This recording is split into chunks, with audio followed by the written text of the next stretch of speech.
শান্তির জন্য সব সময় বলুন আছি ভালো, আছি বর্তমানে, আছি সত্যে, আছি স্রষ্টার সাথে।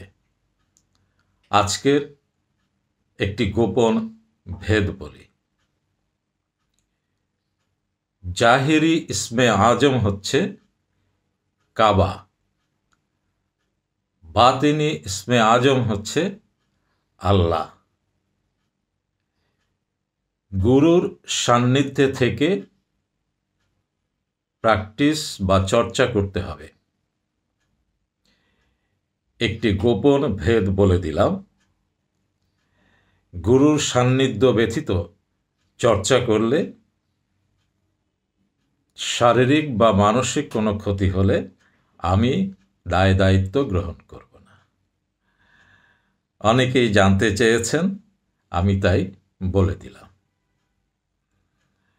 ভালো থাকার জন্য সব সময় বলুন আছি ভালো, আছি বর্তমানে, আছি সত্যে, আছি স্রষ্টার সাথে।